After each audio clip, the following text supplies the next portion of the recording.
से आप हमारे जीवन में आए हो, राधा नाम का इतना प्रभाव है कि मन में अपार आनंद रहने लगा है। महाराज जी, भक्ति मार्ग पर चलते पवित्रता का अर्थ समझना चाहता हूं कि पवित्रता का अर्थ ब्रह्मचर्य का पालन करना है क्या? नहीं, पवित्रता का अर्थ है शरीर पवित्र करना, वाणी पवित्र करना और मन पवित्र करना। शरीर पवित्र, जैसे आप शौचालय गए तो उतने ही वस्त्र पहन करके जाइए जितने धो सकते हो, नहीं तो आजकल तो बंद व्यवस्था है। आप शौच हुए, स्नान किए, अंगोछे से पोछा और फिर अपने कपड़े धारण कर लिए। अगर आप शौच वाले कपड़े पहने हैं तो आप अपवित्र हैं। पवित्रता का जितना निर्वाह करोगे उतना बढ़िया चिंतन चलता है। लघु शंका गए, आप खड़े खड़े लघु शंका कर रहे हैं, आपके पैरों में छिट्टी पड़ रही, फिर आपने मूत्रेंद्रिय को प्रक्षालन नहीं किया, धोया नहीं, फिर हाथ नहीं धोए, आचमन नहीं किया, आप अपवित्र हैं। कुछ भोजन पाया, आचमन नहीं किया, अच्छे से कुल्ला नहीं किया, आपका मुख अपवित्र है। आपका मन गंदे विचार कर रहा है तो अपवित्र है। पवित्रता का निर्वाह जितना करोगे उतना ही अनुभव होता चला जाएगा। अब जैसे हमें भोजन पवा दिया जाए तो हम पता चल जाएगा कि बनाने वाला क्या सोच रहा था, कैसे बना रहा था। परम वस्त्र पवित्र, सब पूरी पवित्रता का निर्वाह तो तुरंत पता चल जाएगा।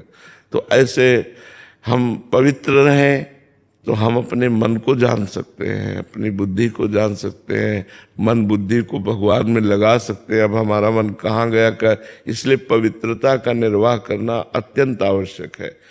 ब्रह्मचर्य यम नियम में आता है, संयम में। ब्रह्मचर्य और पवित्र करता है।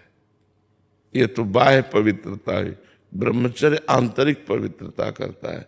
यदि हम गृहस्थ में भी हैं तो जितना खींच पावें, महीने, 2 महीने, 4 महीने ब्रह्मचर्य रहें, जितना अधिक से अधिक।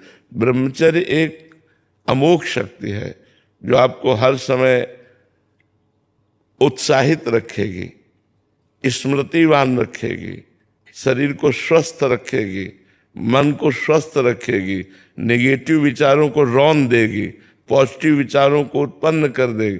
ये ब्रह्मचर्य में बहुत लाभ है। आज ब्रह्मचर्य का कोई महत्व नहीं रख रहा है। छोटे छोटे बच्चे गंदे आचरण कर रहे हैं।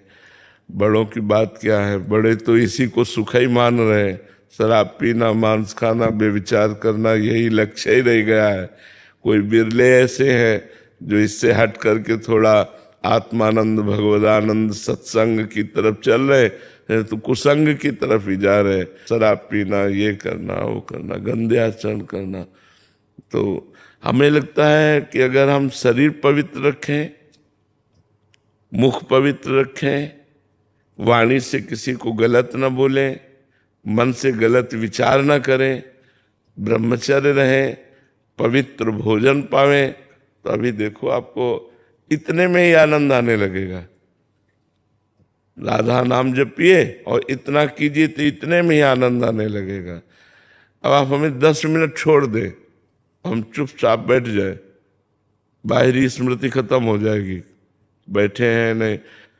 अब अपवित्र रहो, अपवित्र खान विचार, तो भगवान में थोड़ी, भगवान परम पवित्र है। जितना आप पवित्र रहोगे उतने आप भगवत चिंतन और अच्छे विचार आएंगे, आप तेजस्वी रहेंगे। पवित्र, देखो हमारी किडनी खराब है, डायलिसिस होता है। आपको क्या लग रहा है मैं डायलिसिस मैन जैसा हूँ? एकदम जोशीले, उत्साह, एकदम फिट। संयम नियम से चलो, अपनी दिनचर्या और भगवान में चित्त को जोड़ो, तो शरीर माना पीड़ा युक्त है, कष्ट युक्त है, पर मन में आनंद है। और मन में आनंद नहीं है, शरीर स्वस्थ है, तो आप क्लेशित है। इसलिए सबको चाहिए पवित्रता का निर्वाह करना, उचित पवित्रता का निर्वाह करना। उन्होंने वो झगड़ा करो कि मैं क्यों छू लिया, ये सब पवित्रता का मतलब दूसरे को हे देखना नहीं है। दूसरे को हे नहीं देखना है, अपने को पवित्र रखना।